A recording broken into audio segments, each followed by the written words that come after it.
I'm Dr. Rita Sharma, Associate Fellow TERI, and it's a privilege to have each of you with us today as we embark on this collaborative journey towards advancing library education and professional development in the digital era.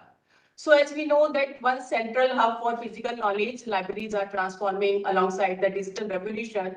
Information access, curation, and utilization are all changing rapidly. And this presents challenges and exciting opportunities for librarians worldwide. So recognizing this shift, TERI, IGNOU, and UNESCO are launching this webinar series. With the help of renowned experts, we aim to empower library professionals with the essential skills to thrive in this new technological driven landscape. So without much ado, I would like to invite Dr. P.K. Bhattacharya to please deliver the welcome address of this webinar. So Dr. Bhattacharya is a Senior Fellow and Associate Director of Knowledge Management Division, TERI. He specializes in project planning and implementation, knowledge processing, organizing and analysis, editorial activities, and knowledge service innovation. Dr. Bhattacharya also functions as coordinator and head of environmental information system on renewable energy and climate change in TERI. So with this, sir, I invite you to please deliver the welcome address of this webinar. Over to you, Dr. Bhattacharya.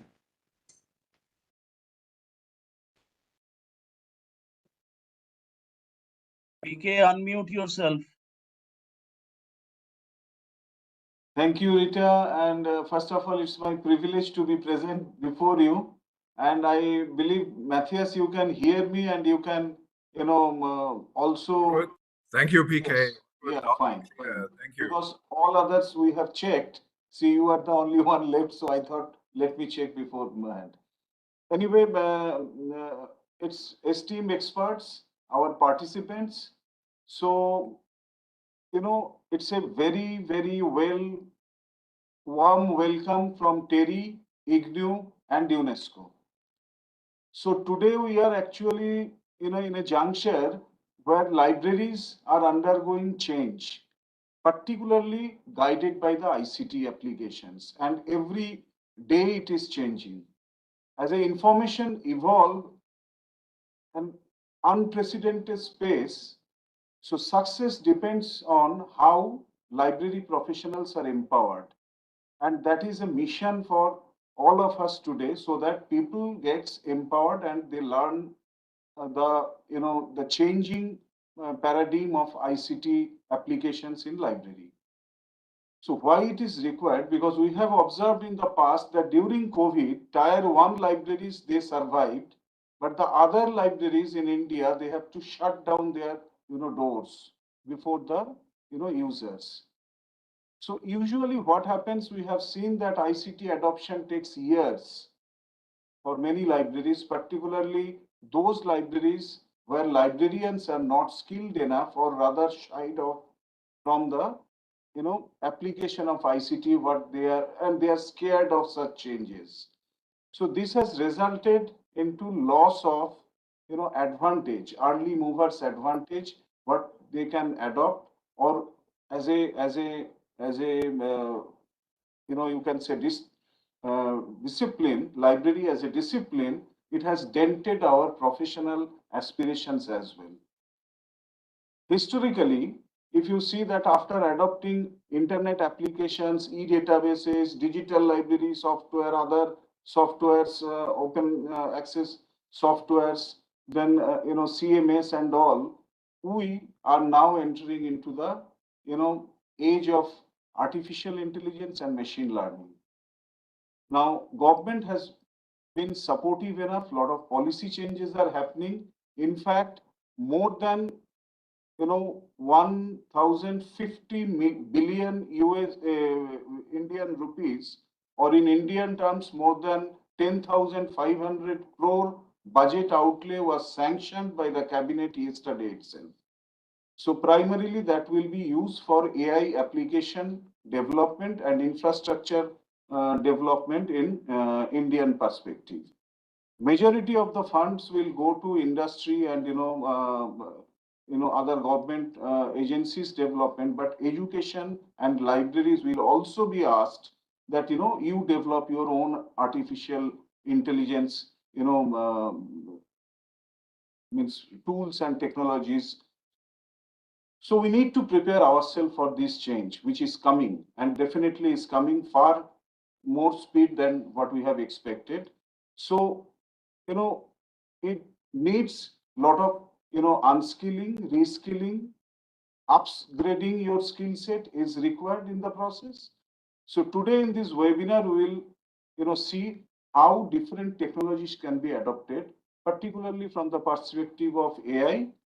And, in our future webinar series, as Rita was also mentioning, we will, take up other technologies as well. Now, when we come to AI, AI can help you, in providing personalized support and efficient guidance to patron, alleviating time constraints. It can support you, the information retrieval techniques, relevant resources you can get. It could be your personalized journey footprint can be recorded, tailoring your expectations, information service as per your expectations can be done, and many more such things, including usage pattern analysis, which is a must, doable thing for most of the libraries. Now, UNESCO, TERI, and IGNOU, why we have joined hands? Because these three institutes has years of experience in teaching or training library professionals in the field. Now, if you see that UNESCO, they were the pioneer in ICT, making ICT applications in libraries, beginning with CDS-ICs, followed by WinICs, WebICs, then ePrints, GSDL promotion, and many of these activities, which we have adopted in the past and even now also. Now, IGNOU is the pioneer in, distance learning, and they are carrying out such, courses of BLIS, MLIS, and PGDLAN, and many other advanced courses for millions of Indian students. And in TERI, we have conducted several, international webinars, workshops, and international conference on digital libraries. In fact, 6 editions we have conducted. And there we are trying to bring the knowledge gap between the, learned professionals and the, novices. So that is the reason I believe that this webinar, when conducted under the, umbrella of this IGNOU, TERI, and UNESCO, I strongly feel that our experience sharing will not only, help you to gain knowledge, but it actually give you some more insights to you. And this is an opportunity to exchange ideas also, don't forget it. And that is where I stop, and I will once again welcome to all of you to this lovely webinar. And this is the beginning of it. And in future days, we'll have many such webinars to come. So Rita, I'm stopping here. So it's back to you again. Thank you. So thank you very much, Dr. P.K. Bhattacharya, for this warm welcome address and explaining us the use or the importance of technology, including AI, in this current scenario where everyone is striving to survive in this fast-changing digital era. So with this, we will move to the next session. And next is our lead talk, which will be delivered by Professor Jaideep sir of IGNOU. But before moving that talk, I would like to introduce the moderator of this webinar, Mr. Hezekiel. Mr. Hezekiel is the advisor for communication and information for South Asia at the UNESCO New Delhi office. He holds a Master of International Business Administration from the United States International University and other postgraduate diplomas. Before joining UNESCO New Delhi, he worked with UNESCO in Paris, Nairobi, Accra, and Harare, and has more than 30 years of experience in supporting communication and information policies and practices in developing countries, especially in Africa. So now I request Mr. Hezekiel sir to please introduce our lead speakers and the panelists, and please take the session, this webinar session forward from here onward. So over to you, Mr. Hezekiel. Thank you very much, Dr. Rita, and I would like to welcome, first of all, our speakers today, and I also would like to welcome those joining us and following this discussion. And in fact, it's a reflection as well joining us online. I'd like to present the lead speaker, Dr. Jaideep Sharma, who is a professor at the Indira Gandhi National Open University. He holds a PhD in Library and Information Science from Sambalpur University in Odisha. He has been associated in professional activities that involve reviewing journals or acting as a reviewer. He has edited special issues of well-known journals like Annals of Library and Information Studies and DECIDOC, Journal of Library and Information Technology. Also joint editor of well-known peer-reviewed journal, Library Herald. He is a life member of prominent professional national associations in the country. Prior to joining teaching, he worked in a college a college of Delhi University in ad hoc positions. He also worked in a project at the Indian Library Association in setting up the Indira Gandhi National Center for the Arts Library in New Delhi. He was assigned the job of classification, cataloging, and assigning subject headings to books. He has taught library classification, library cataloging, library automation, information processing, and retrieval before joining IGNOU. He was involved in designing the curricula of the university. This is the Kurukshetra University, where he taught. He was also involved in designing the curricula of this university in 1999, and have also been coordinating BE, LIS, and PhD programs at the current university, IGNOU.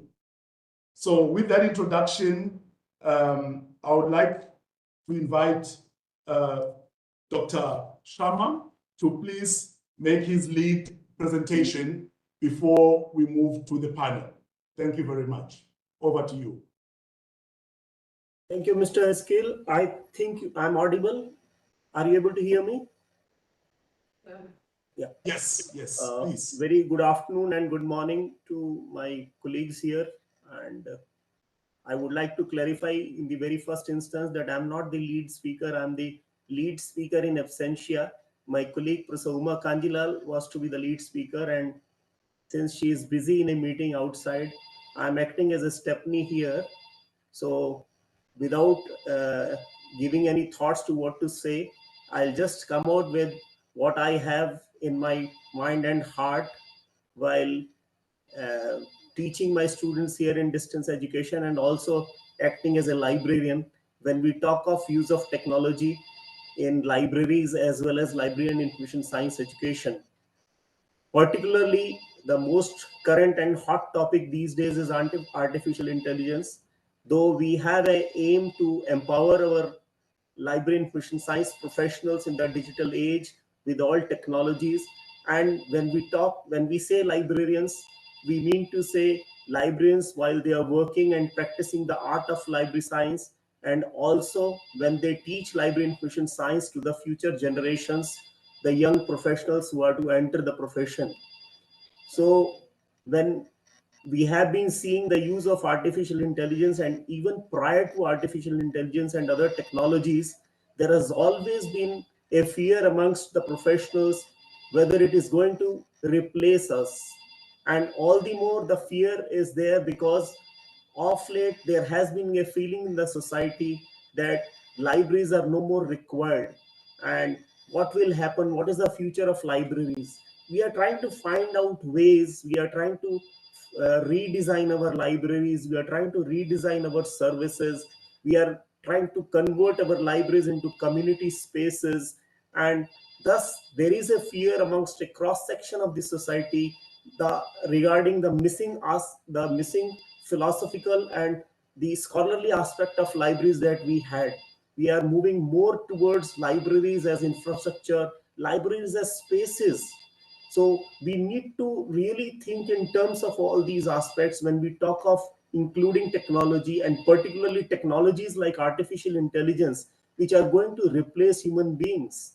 And at the same time, whenever I read literature and I see discussions and conversations, and particularly the pros and cons of these, I find that when you use artificial intelligence, particularly, they say humans are required because technology can fail. Humans are required to guide the technology. So I think one is that we need to incorporate these. We cannot be away from these technologies. Therefore, one aspect as teachers is that we need to have all these as part of our curricula. And when we talk of these as part of our curricula, we need to think of technologies wherein it is affordable technology for the teaching schools, because we generally in systems like Indira Gandhi National Open University, we resort to open technologies which are free and easily accessible and also easily amendable as far as our requirements are concerned. We in the department have been guiding our students also in these areas. Recently, one of our students has done a PhD research in use of artificial intelligence in libraries. We have been having other areas also as part of our research, and also have been incorporating all these in our curricula at all levels. So I think with the beginning of this effort as a webinar, we are going to have more such webinars, and also incorporate these as part of our ongoing programs, and also have some specialized short-term programs in the use of technologies in libraries, and particularly for different aspects of libraries.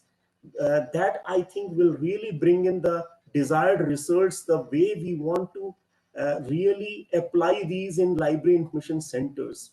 So I think the efforts of these kinds will really help us to put it as long-term efforts in terms of our programs that are the traditional programs, and also the specialized programs that we intend to start. In fact, we have been doing it earlier also as 5-day short-term programs from our university.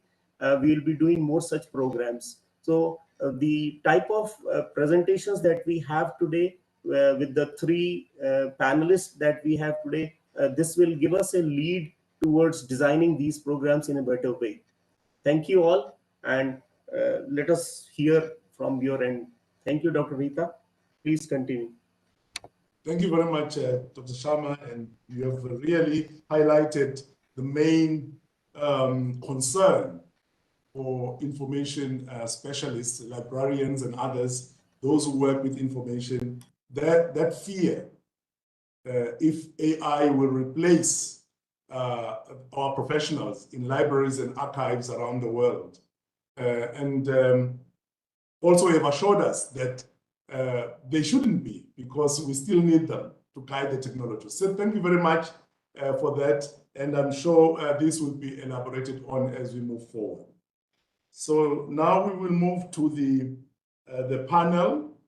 The panel is on unlocking the potential of artificial intelligence and other digital technologies by libraries and information centers. We have an eminent panel, and I'd like to start introducing the panelists. I start with Dr. Shadrach, who is the director of the Commonwealth Educational Media Center for Asia, CEMCA. Dr. Shadrach, until recently, served the Commonwealth of Learning in Canada as skills advisor, where he started a new program initiative, Skills for Work, to impart employable and job-related skills among the people of the Commonwealth, in collaboration with national governments and local organizations. In his career, since 1986, he has managed ICT for development and skills development programs in over 40 nations around the world, working for organizations such as International Development Research Center, IDRC, Canada, One World International in UK, Transparency International in Germany, telecenter.org in the Philippines, the British Council in India. Dr. Shadrach has also consulted for UNESCO, ITU, Asia Development Bank, UNDP, the Bill and Melinda Gates Foundation, World Wide Web Foundation, Practical Action, the Open University UK, Article 19 in the UK, and ICT Agency in Sri Lanka. He earned his PhD in information science as a faculty student from Loughborough University, UK. And then the second panelist is Professor Matthias Hemje. I hope I pronounce it properly. Hemje. Yes, all good, thank you. Okay, I think I will speak to Matthias. Yes, Dr. you're Matthias, welcome. You're welcome. Dr. Matthias is the chair of multimedia and internet applications and a full professor at the Fern Universität in Hagen, one of the leading distance universities in Germany. He is involved in research on virtual information and knowledge environments with special focus on distributed collaborative digital libraries, multimedia archives, information retrieval, filtering, linking, enrichment, personalization, and information visualization. He is building on research expertise from long-standing history in national and European projects.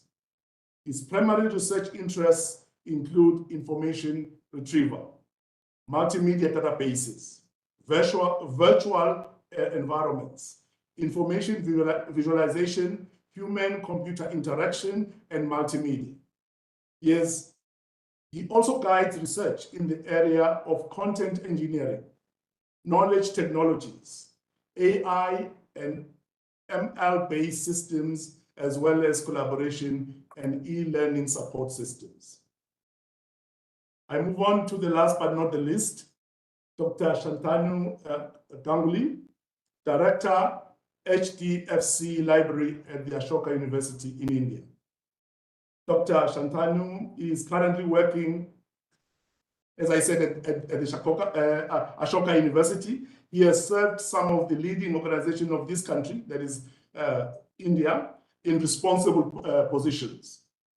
To name a few, he served at the NIMS University, which is, and also at AIMS, which is a medical institution, University of Delhi, Indian Institute of Management, Lucknow, National Productivity Council, Voluntary Health Association of India, IILM, and TERI.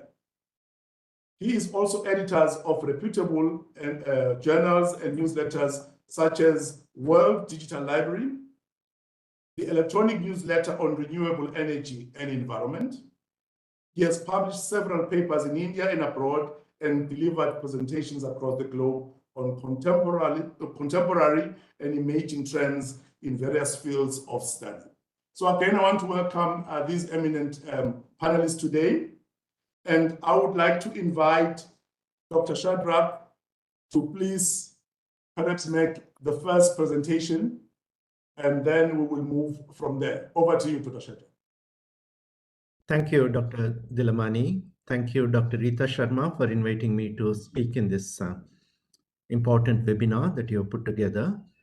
And, you know, on the outset, as was mentioned by Dr. Bhattacharya, the Indian government has just allocated $1.2 billion US for what they call the India AI mission.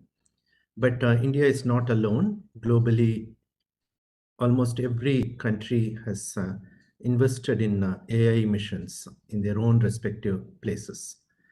The Global Partnership on AI, in which I have the privilege of being the steering committee member, with the current chair being India and Minister Vaishnav. There are 29 member countries who invested in AI around the world, particularly in the European Union and in United States, Australia, and elsewhere. And India is joining the group in providing some stimuli. And if you look globally, the AI missions are around increasing the compute capacity. And in addition to improving the compute capacity and the processing capacity, they are also investing in app development, particularly app development by banking upon big data and machine learning techniques. And we see a lot of innovation coming out around the world in the field of AI. This actually impacts two major areas. One is, of course, the need for future skills and a strategy for skilling the manpower in a manner that we can continue to develop AI applications that are trustworthy, safe, and responsive and responsible, rather than the apps that would take over not only jobs but also livelihoods, and in some cases become life-threatening. So this is something is the backdrop. We see in the last, at least after the generative AI, which has given a new boost, we are seeing a lot of governments doing this. And UNESCO in particular has been advocating for responsive and responsible AI, which is something that globally many institutions are willing to adapt and ensure that it happens. But when it comes to education, which was mentioned earlier, when it comes to education, it's important for us to recognize, because libraries largely support educational agenda, but also innovation and R&D and many other efforts if you were to be working in a special library. But given that this webinar has been put together by UNESCO, IGNOU, and TERI, I wanted to mention a couple of things that was already stated. The implications of AI in education paradigm. Of course, access can be enlarged with AI. There was some mention about personalization and personalized learning. We have also heard about virtual tutors, virtual assistants, and digital twins in the recent years. Conmigo is a very good example. Coursera Coach and others that have come into play. We have also seen a lot of improved learner support, particularly in the context of libraries. It could be said to be improved library user support. With regard to education, again, we have seen in many US libraries and also many of the Asian libraries, like such as Singapore and others, student support services enhanced.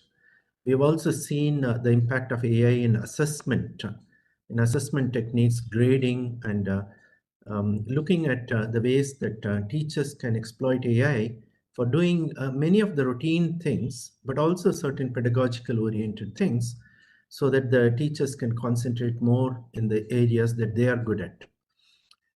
AI also improves innovation in pedagogy, new ways of curriculum development. We have heard more about blended learning, but now AI-enabled learning techniques are in the play. And we also hear a lot about skill development as a result of AI, but also skill development through AI, where AI can be allies in developing skills. But we also have seen in the recent years many other applications like Bharshini, for instance, or Hanuman, which is a Indian ChatGPT tool. Similar efforts come about where there are many applications that are human-centered. I'm not really touching upon the large efforts even within India that are happening, like climate modeling and weather forecast reporting, to various large language models that are used for very many applications that could solve our maritime research, to space research, to even soil testing and so on. But I'm confining myself to more of education and particularly in higher education, because IGNOU is concerned with higher education. But having said that the impact of AI is already seen in the education sector, I want to focus the next 2-3 minutes in talking to the changes and the potential possible support that the library schools such as IGNOU and others could provide in terms of skilling the library manpower. Because the title of this webinar is Empowering Library Professionals in the Digital Age, and what are the essential skills required for a technological driven era. And in this, I want to look at the existing curriculum that's offered at the bachelor's and master's level, which revolves more around library information society, ICT fundamentals, managing and processing documents, and information products and services. So this is by and large the way that the library schools have been training our manpower for the future. But when it comes to looking at the knowledge handling and knowledge management and knowledge processing, which is the mainstay for librarians, we see knowledge in multiple formats. The latest being the generative AI generated content is something that we are witnessing as we speak, but also virtual reality content, extended reality content, and others that we are witnessing. But and AI has revolutionized things such as language translation, speech-to-speech translation, and so on. Now, in this particular paradigm, I want to mention a couple of things as to what skills in the digital era librarians need to have. Now, given that librarians have always followed Dr. S.R. Ranganathan's 5 laws of librarianship, thus honed their skills in the management and handling of knowledge resources, which are ever changing, which are not confined to just textual and books and periodicals and so on, but largely in digital images and digital objects and digital outputs. We see librarians requiring to go beyond what is taught at their bachelor's and master's level in terms of honing a number of numerous new skills. This would include digital literacy, data literacy, media literacy, and to handle actually threats that are onset due to various digital use of digital tools and technologies, such as ensuring that cybersecurity, online safety, privacy, all these are in place as librarians. We also see that librarians' job is more to do with information inquiry and argumentative and critical thinking in the assimilation and analysis and interpretation of information and data. So there is a new challenge that librarians now need to also have media literacy as well as data literacy beyond the digital literacy to handle content. When it comes to handling content, it's not just handling the existing content produced by others. Librarians are having to face this opportunity and this huge challenge of creating content, particularly exploiting generative AI for creating newer contents and using AI for developing what publishers used to do as abstracting and bibliographical data collection and so on, which is something that any librarian can do in terms of content production. It's ranging from basic to extended reality. We need to now have skills to produce content and publish content as well. Now, there is also the third element which has come into play, particularly in knowledge-based libraries, where handling open education resources is also something, a new skill that the librarians have to have, ranging from using copyleft to copyright to Creative Commons licensed material, so that they can deal with the knowledge sharing platforms and disseminate knowledge and manage learning objects rather than just books and periodicals. Finally, I would like to also wrap up by saying that 2 or 3 additional set of skills that the librarians need to have which is using and managing ICT platforms, managing edtech companies, technology providers, service providers, managing vendors, consultants, agents, and all those who produce knowledge and information. So there is a kind of a managerial skill that is largely required, particularly in the digital era. But to sum it up all, one of the skills that the librarians often forget, that is extremely important in their practice, is what they call the 21st century skills: negotiation, team working, communication, collaboration, problem solving, to all the 21st century skills, adaptability, critical thinking. All these are essential in the workplace, particularly in the digital era, where librarians can demonstrate that they are the leaders in managing the future society to become lifelong learners and continuous learners, and also to develop the human potential in the people that they work with, in terms of honing the emotional and human intelligence, so that AI does not become our masters. AI becomes our subservient agent where we can exploit. So I want to simply, conclude with a sentence by saying that library professionals have a very huge opportunity, but skilling, reskilling, and upskilling is not just about learning more about AI, but having the necessary skills to exploit knowledge, information, and the potential AI offers today for preparing the workforce for tomorrow. Thank you so much.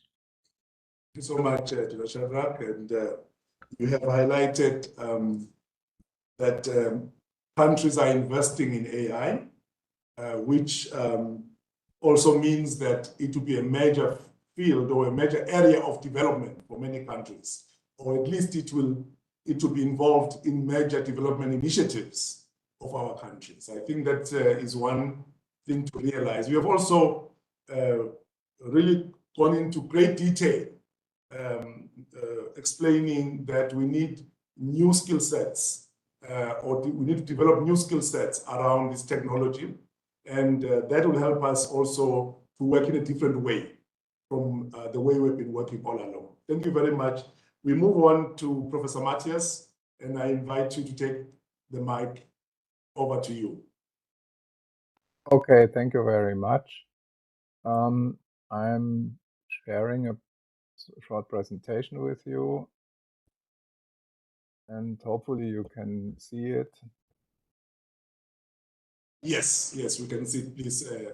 Okay, proceed. so I just need to start it. So thank you for inviting me to talk today. Thank you, Rita. Dr. Rita Sharma, it's my pleasure to address you for the first time with this new title. Thank you so much, sir.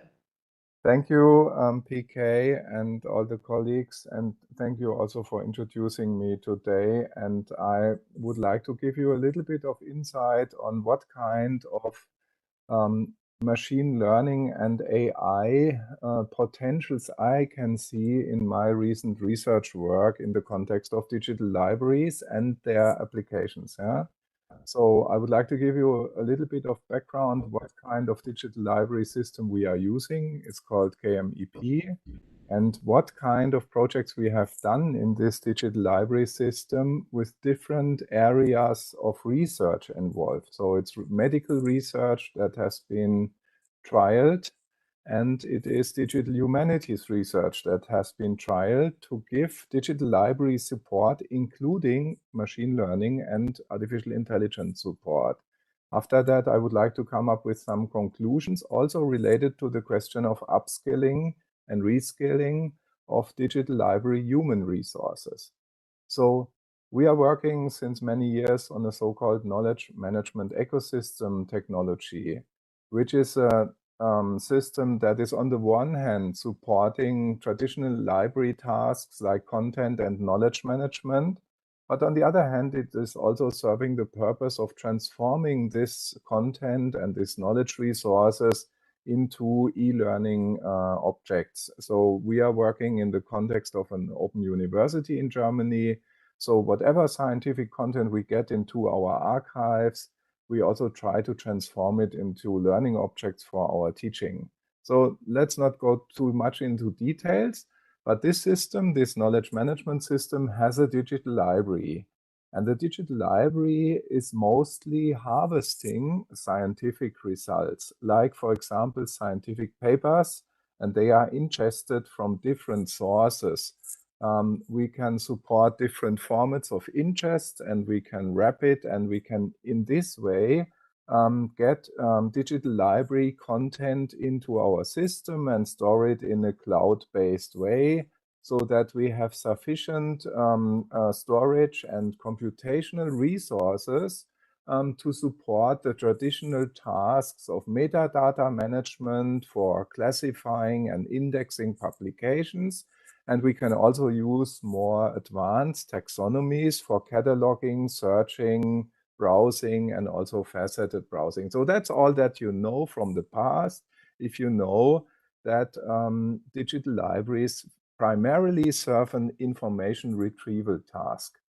But nowadays, with the emerging of machine learning and artificial intelligence technologies, we have more advanced services that could be provided by a digital library driven by these technologies, by machine learning, which can help us to support information extraction. And, for example, generative AI with large language models that can help us to generate our own knowledge resources, for example, to explain content or to explain knowledge in the way in which we know it, for example, from ChatGPT. Now, let's look first of all into a medical project where we are working with medical experts to support their decision-making in medical diagnostics and treatment. We are supporting them in argument mining within the medical literature to support their medical decisions. And I want to give you an example. When medical experts do their diagnostic work, for example, they want to find out if there is a current new treatment for COVID-19. And they will be searching medical digital libraries like, for example, PubMed, and they will find relevant documents. They will read it and they will take decisions during diagnostics and during treatment of such a disease. However, so far, current digital libraries only support the finding of relevant documents for this information need about treatments for this disease. In the future, we can use information extraction based on machine learning not only to find relevant documents, but, for example, to extract relevant arguments from these documents and to build an argumentation in the sense of an argument tree from such content. So this means if you are looking for the content of medical papers, you are looking for applying machine learning to do natural language processing, to find sentences which can help you to take decisions and to document the rationale why you have taken this diagnostic decision or why you have taken this treatment decision. This is very important because you have some kind of patient record where you have to document what you have diagnosed and what treatment you have prescribed. Yeah? In our computer science world, we are trying to support this process of finding the right arguments for the right decisions and documenting them in such a way that they can be reproduced in the future, which means that the digital library should not only provide the relevant arguments for an information need, but it should also help to analyze the content of this document and to extract the essence which is needed for information and decision making. So as you can see here from the natural language text of the scientific paper, we can extract a premise, a precondition, and we can take a conclusion from the different statements which are arguments in the text. And in this way, we are building an argumentation tree. There's another area where such a kind of argumentation support is very helpful. It's not in the area of decision making and documentation of argumentation for decision making, but it is in the area of documenting research results. I have another case study from the area of digital humanities. Here we are supporting digital humanities research in the area of historic research related to biographical information to explain the research results. So to give you an example, social scientists and historians are performing a lot of interviews, which means they are asking people about certain historic events. These interviews are then transcribed, as you can see on the left side. So we have a natural language text, which is describing what has been said in the interview.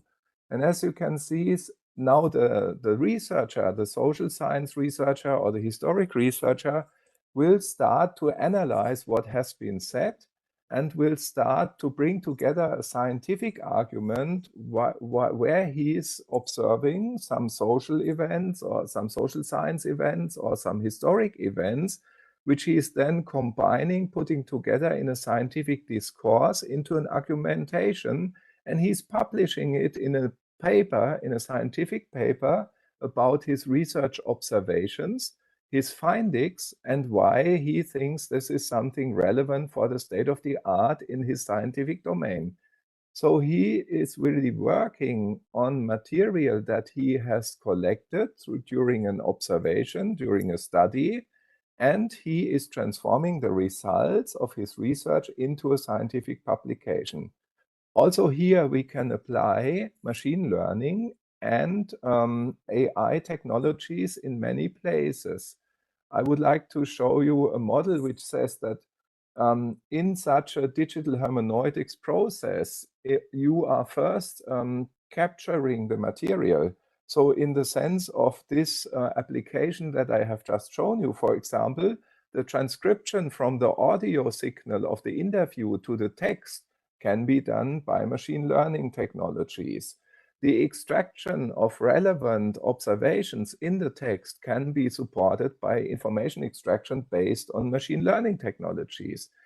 The writing up of the scientific results into a scientific paper can be supported by generative AI, which means the whole process of acquiring knowledge and publishing knowledge in knowledge resources like scientific documents provides various opportunities to apply machine learning and generative AI technologies.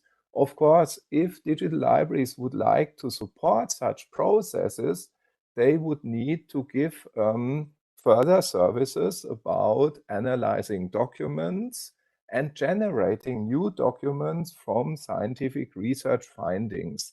So this is my input into the session today, and I would like to conclude that digital libraries can extend their support for scientific knowledge management, and we have examples for advanced applications in the field of medicine and digital humanities, where we have shown in two research projects that, for example, the building of argumentations can be supported by machine learning and artificial intelligence, as well as the decision-making, which is built on top of such an argumentation, as well as the publication and explanation of scientific knowledge resources, which have been produced during a scientific project or process.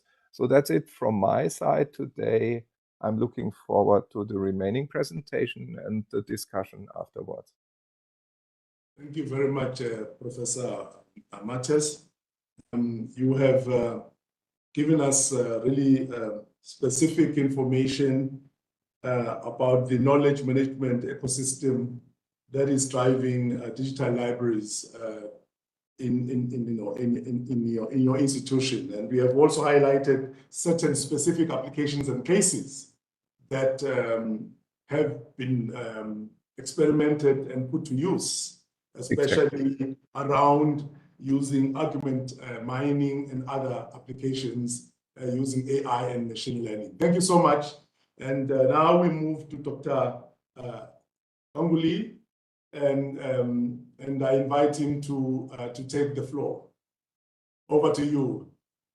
Thank you, Dr. Delamani. Thank you, the panelists. I hope, Matthias, you remember I was in ICDL. Yep. And thank you very much, Dr. Shadrach and PK and Rita. Well, I'll just quickly share. I think everybody has already shared the major part of it, but let me, some of the thoughts, just let me know if you can see my screen. I'll just share my screen with all of you. Can you see my screen, all of you? Yes. Just a moment. Matthias, I think you have to. You think I have to stop sharing? No, Yes, I have yes. already stopped sharing. I have already stopped sharing. Okay. Your PowerPoint is showing, is visible. Yeah. Okay. Now all of you can see my PowerPoint. All of you can see my PowerPoint. Yes, we can see it. Okay, fantastic. Okay, so I think most of the things have already been covered by the previous speakers. So nothing much to add on to it, but because I would be, adding just few components into that. Well, I think in the today's context, what we need to that, the library needs to be very smart. And to me, I generally coin this word of a smart is it has to be a sustainable, it has to be measurable, achievable, reliable, and then it has to be transformational. Now, I try to look at, the 5 laws of, library science by Ranganathan. And when I was preparing my presentations, I was trying to look at it from a AI point of view. And all the 5 laws which I see here, some way or the other, I find that AI is playing a very big role in, addressing these 5 laws of library science. I completely agree with my previous speakers, Dr. Shadrach, Jaideep, and that there is a lot of, empowerment of information professionals is required, because in today we find that the knowledge, the expertise, the skills to augment these AI-based technologies is very much required, and it should be a part of the course curriculum or a special course drive. It should be done to minimize the gap of AI knowledge have and have nots. In fact, today morning only I discussed this with my team, that how to bring in such kind of a thing to minimize this gap and all. Now, if I look at the library operations, and there are certain components already, Matthias and others have already looked into, like robotic process automation is one of the measured area where the library can look into the routine administrative tasks, like for example data migration, the shelf management, the forms processing, the email marketing and all. Automated storage and retrieval system that use the robotics to retrieve the books on demand from mass storage facilities and all. Some of these applications I will be working on for my HDFC library also as a pilot project, and I am closely associated with my, the computer science team here. So I want to, do such kind of a thing here too. I've already started conceptualizing this. What we start with a smart library, we have done in our HDFC library. I welcome all of you to visit my library.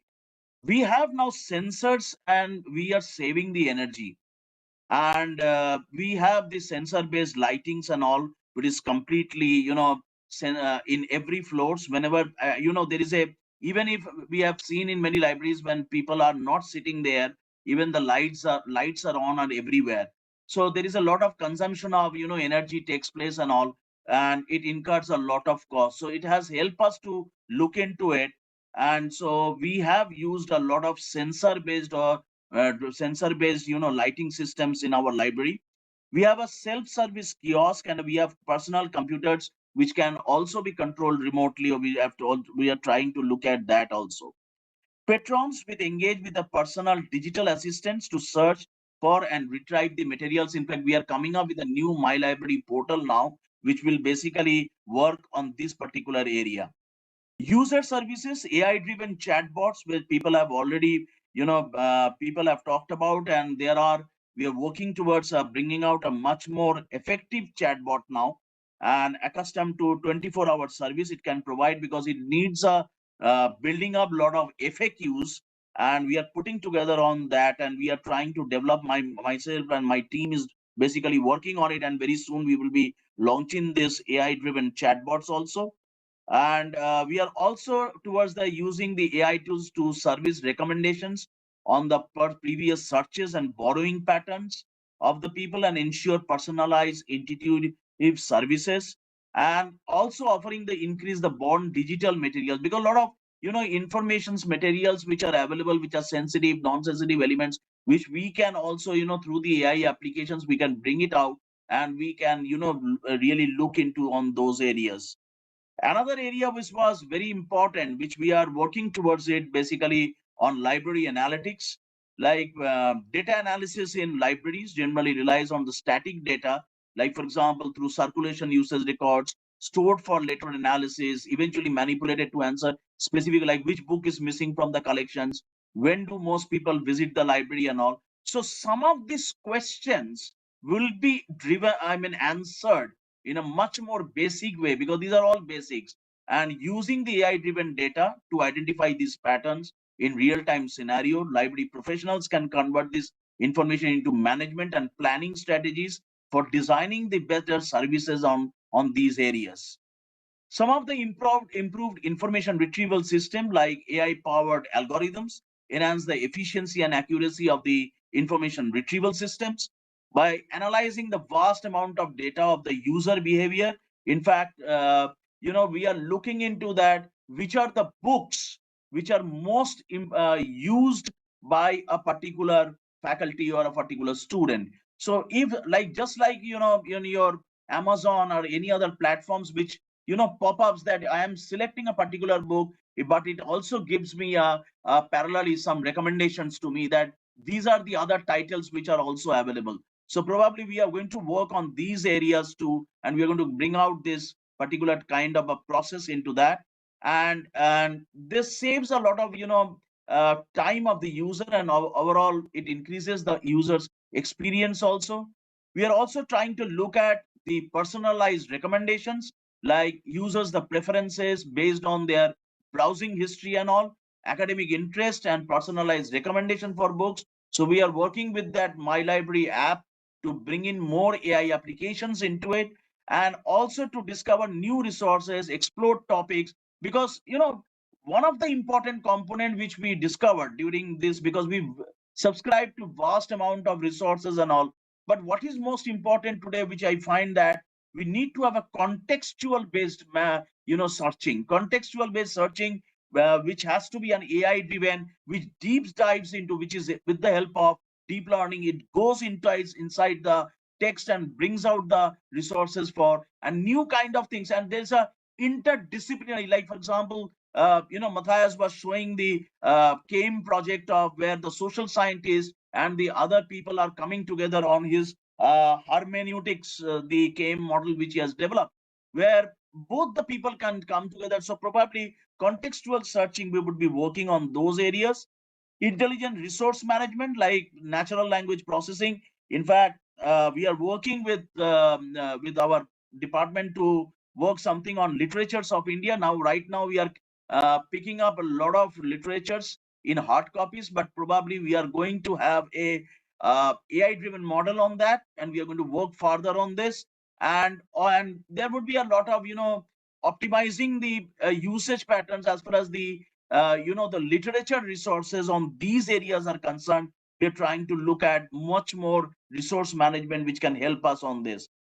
Virtual assistants and chatbots, I have already talked about. I think many of you have already said, and it is going to be a kind of a guide for the for the researchers, or as well as for the academicians, and data analytics for the decision making process, and basically like AI algorithm into resource utilization, enabling libraries to optimize their collections, because we have a very limited budget. So if an allocate with the budgets, then what would be the tailor-made services we can provide based on the kind of resource allocation which we have. And then collaboration and knowledge sharing, that among the library users and AI powered, where we can connect one domain of users with the other domain of users, and a sense of community in the building in the academic environment.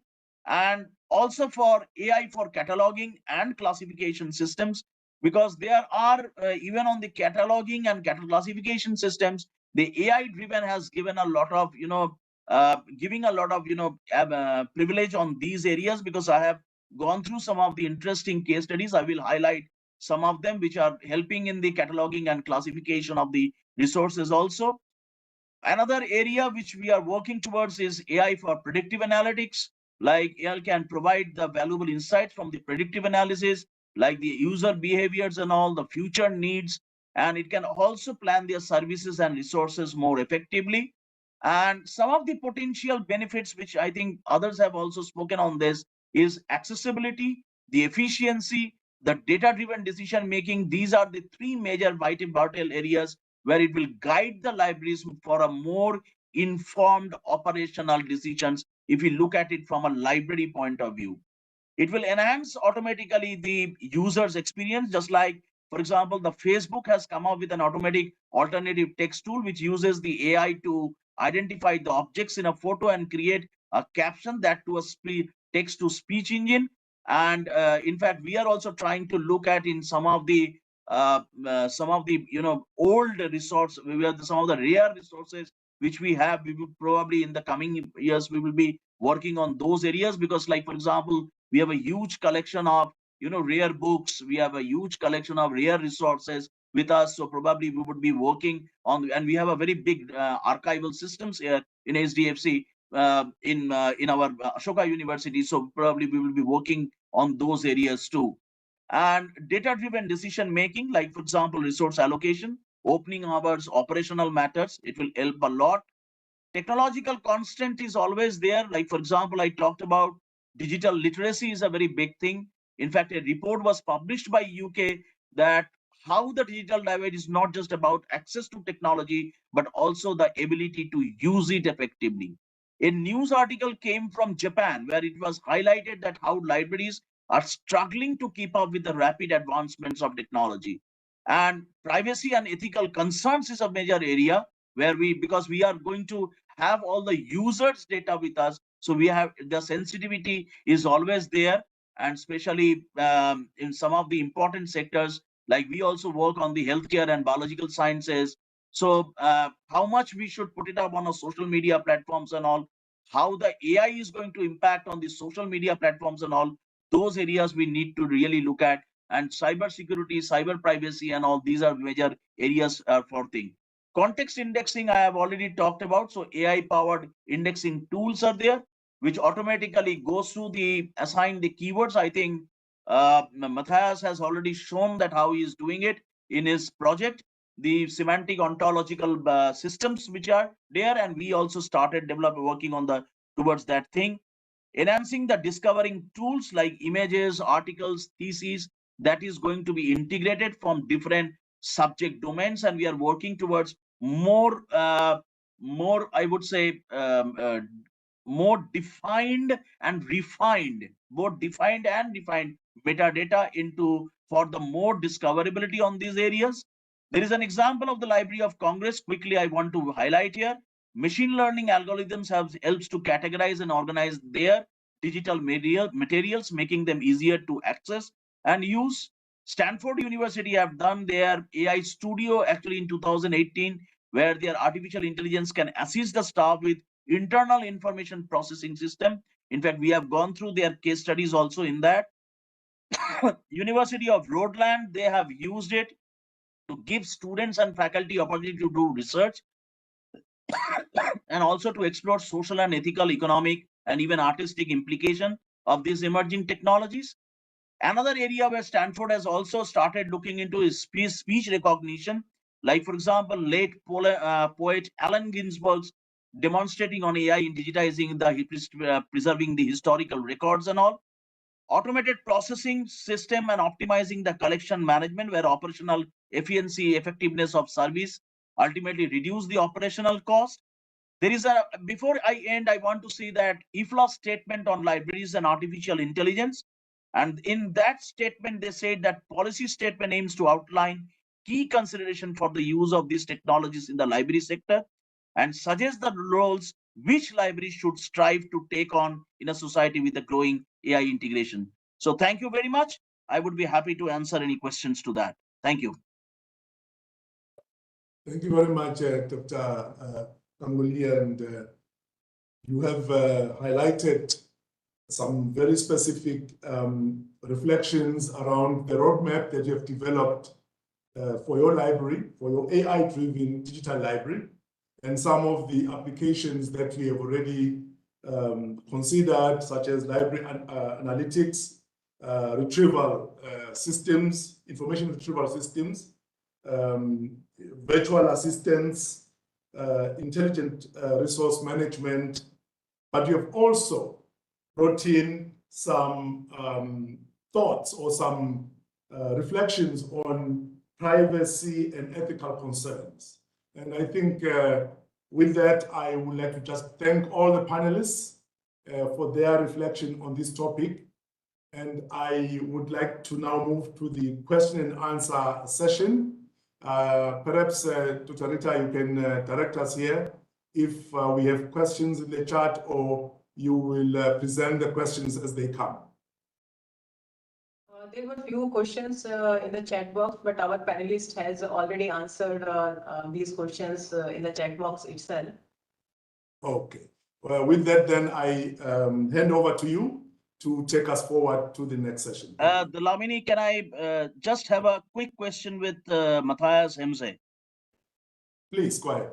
Matthias, the platform which you have used that for the game system building up, and especially the heuristic platform which you have built up, we are also working towards, literatures of India on a similar kind of a thing. And also the game system, we have got a biological sciences and an interdisciplinary with these social sciences and all. So if this particular project is already been implemented and all, can we together do some kind of a collaborative for our HDFC library? We can do that? Yes, we can support you in demonstrating the functionality after the 15th of March, when my software architect and chief developer is back from holiday. We can give you some insight into the functions, and we can give you some demonstrations. And whatever kind of collaboration you are looking for, we are happy to provide support. Fantastic. Thank you very much, Matthias. You're welcome. Matthias, can you just share your email ID in the chat box? Yes, I will do it.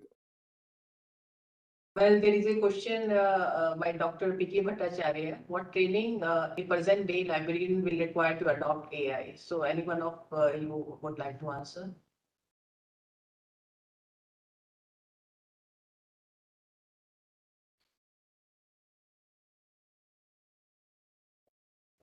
Panelist here. Dr. Rita, I don't know if we got the message from your side. Can you please repeat? Yeah. The question is what training the present day librarian is required to train themselves in the AI? And who is being asked?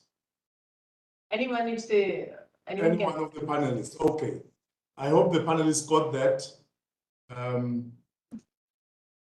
Did the panelists get the question, please? And whoever wishes may respond. Thank you.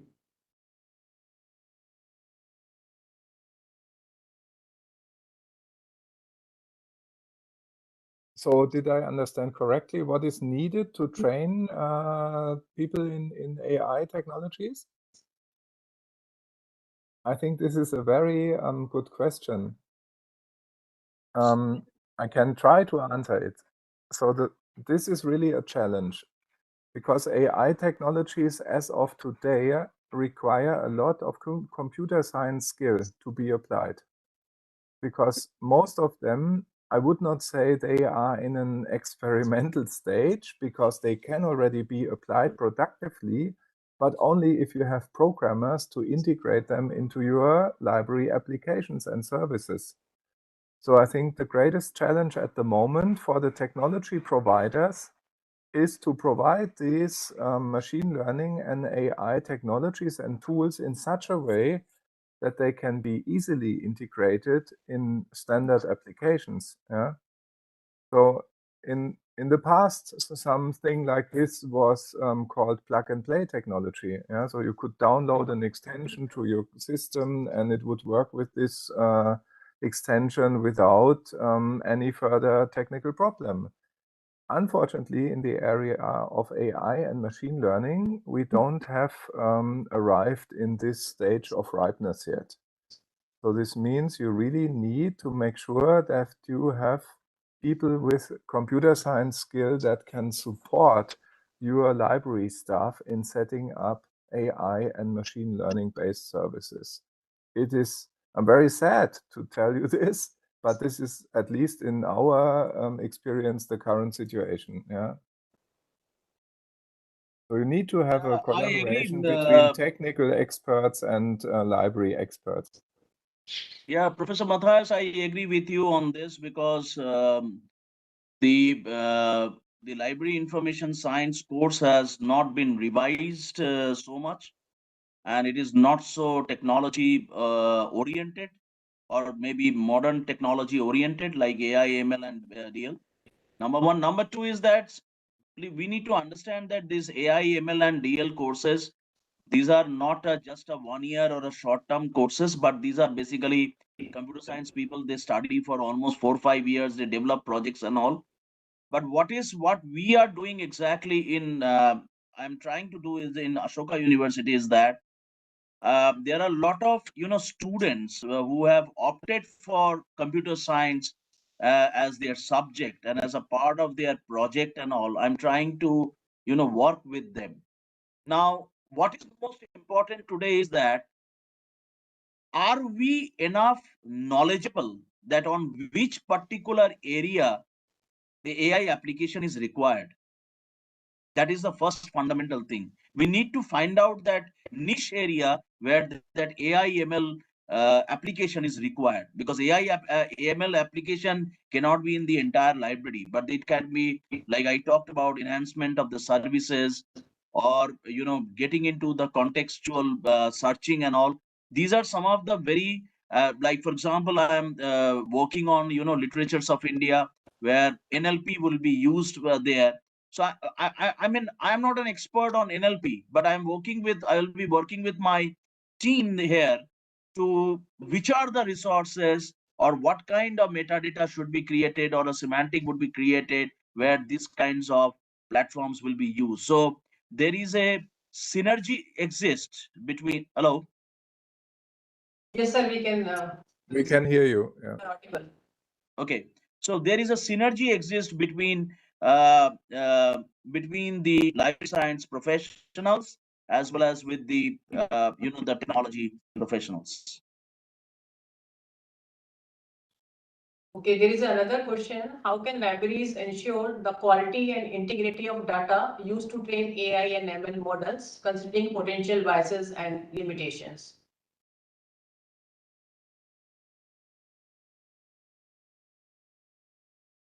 I can say that the quality of the data can only be decided by means of experiments.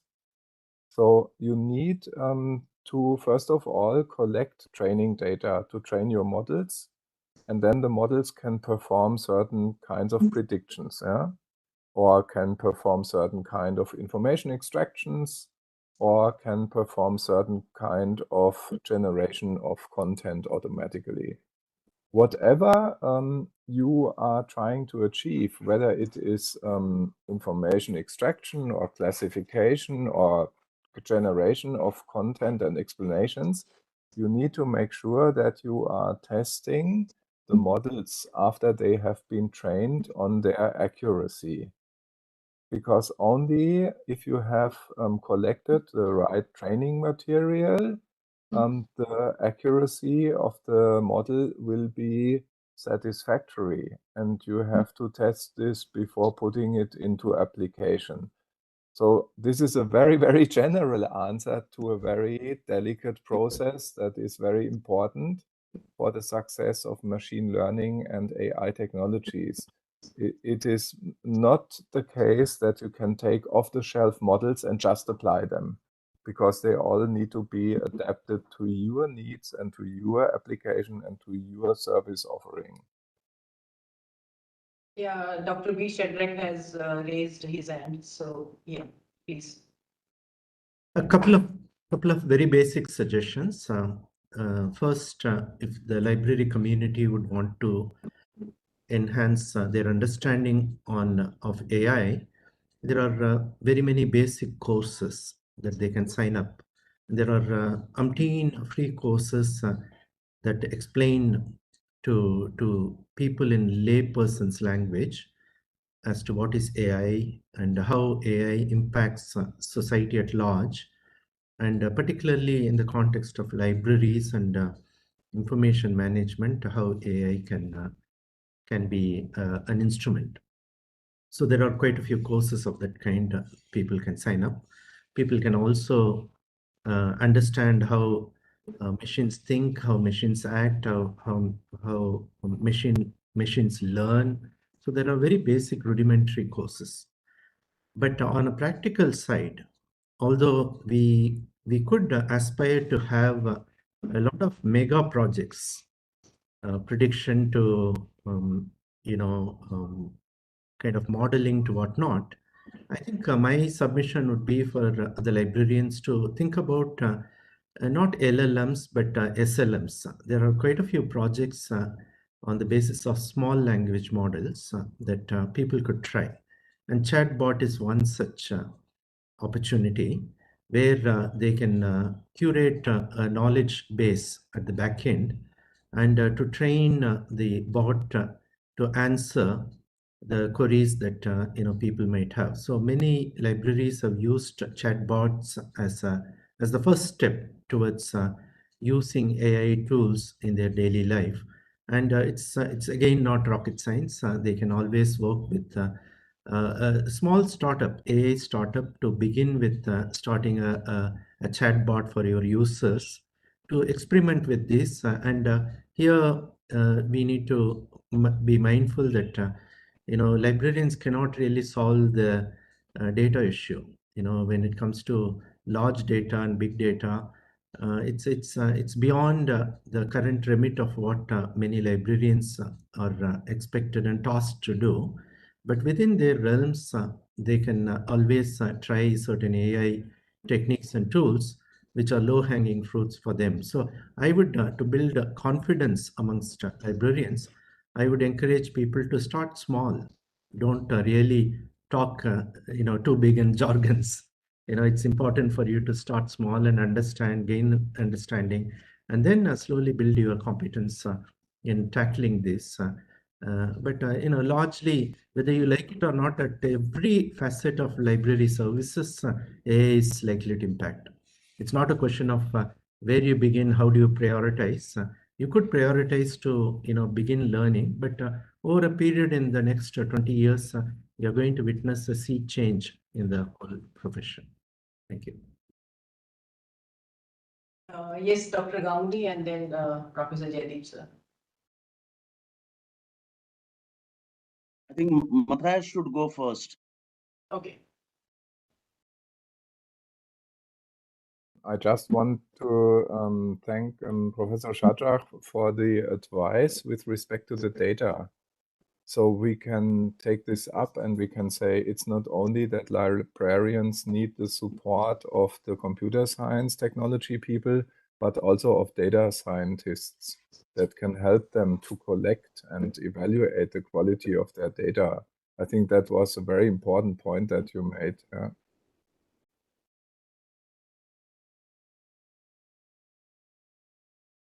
I just want to second what Dr. Shadrach mentioned about the data and all. Well, what we started doing it in our thing is that, like, for example, I talked about like book preferences of the or the choices of the my users. So in a pilot model, we collecting the library user statistics, which is, I think it is on our domain, and we are pulling out that data from there. We're trying to look at and analyze those data. Those data are not at all a big data, but it is a very small customized data, and we are trying to look at those data and trying to find out that a particular book uh, have been issued by how many people and how many times and who are those things. So that kind of a matchmaking, we are trying to do that. And that is basically another part of library analytics, which we are working now. We are going to have, like, for example, if there is a book on medieval India, so one book which is much more, which has been used extensively, so we can offer the same thing to my same user. These are the other books which are there on medieval India also. So they get a preference on the similar kind of a thing. So these kinds of, like, which are the books which are most usable in the library itself, that collection, that basic things, which is in our domain, we can certainly think. And let me tell you that, I mean, I completely agree with the low hanging fruits which Dr. Shadrach mentioned. In fact, one of my team member, he is building the chatbot and the virtual assistant for us, and he's working with the technical people. He learned the entire thing. Now he has started developing the the reference query mechanisms and everything. He started developing. So a person has to have a background and a knack for computer science and understanding the thing, and then the library professionals and the technical professionals, they comes together. There is a proper blending or a marriage takes place, and then only it can be offered and all. Yeah, thank you. Yeah, Jaideep, sir. Can I? Rita, can I? Yeah, sure, sir. See, things have started happening in library schools also. Recently, I came to know a scholar having developed a bot for the Department of Library and Information Science, and it is under trial. I think that we can start with a basic course on AI applications wherein we teach our students the technology, and at the same time we have components of AI applications in different aspects of different processes, routines and services in libraries, which we can introduce little by little with time. And this is how we apprise our learners and our professionals. And at the same time, we have short-term programs which are available, which our students can do, and these can be counted as we have the credit transfer system in our educational institutions these days. And also encourage research at PhD and at other levels, also undertake some such projects. Thereby, we'll be able to come up with some recognized courses which can be run by different departments. Thank you. Thank you, sir. Just to add to what Jaideep mentioned, that we will be coming up with professional development program courses. A series of programs will be launching very soon, and where we would be training the different library professionals for research analytics and visualizations, where on different areas where they can use some of the already developed platforms, but how to pull together all those data and do an analysis of that, and then they can bring out some of visualization on that. So basically we are working towards that. So very soon we will be coming up with a professional development courses on these areas. So thank you everyone for this wonderful discussion. So now it's time to conclude this webinar, and because it's already 5 o'clock and we have still 2-3 questions in the chat box, but due to the paucity of time, so we will not take these questions. So now it's time to propose the vote of thanks, and then it's my honor to do the same. As we reach the conclusion of our insightful webinar jointly organized by TERI, IGNOU, UNESCO, I would like to extend my sincere gratitude to each and every one of you of being a part of this enriching experience. First and foremost, I would like to express my sincere appreciation to our esteemed speakers, moderator and panelists, Dr. P.K. Bhattacharya sir, Professor Jaideep sir, especially Jaideep sir, that I have requested you yesterday only in absence of Uma madam, because there was a doubt that whether she will be joined or not. So thank you very much. And our panelist, Dr. B. Shadrack, Dr. Shantanu Ganguly, Professor Matthias Hamze, our moderator from UNESCO, Mr. Hezekiel Delamani, for joining us today. Your insights, expertise, and passion for the field have truly enriched our discussions and provided invaluable guidance to our participants. Thank you for generously sharing your knowledge and experience with us. I would like to extend our gratitude to the organizing committee. Without their meticulous planning and coordination, to the this webinar series would not have been possible.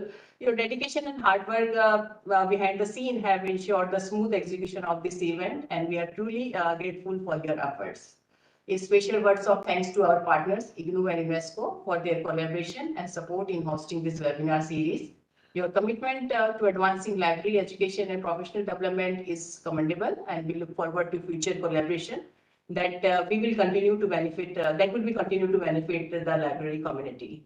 So I would like to acknowledge the active participation and engagement of our participants. Your thoughtful questions have added depth and richness to our discussions. Last but not the least, I would like to express my personal gratitude to each and every one of you for taking the time to join us today. So thank you once again, and we look forward to seeing you at future events, which will be jointly organized by TERI, IGNOU and UNESCO. So thank you once again on the participant and all our esteemed speakers for joining us today. Thank you.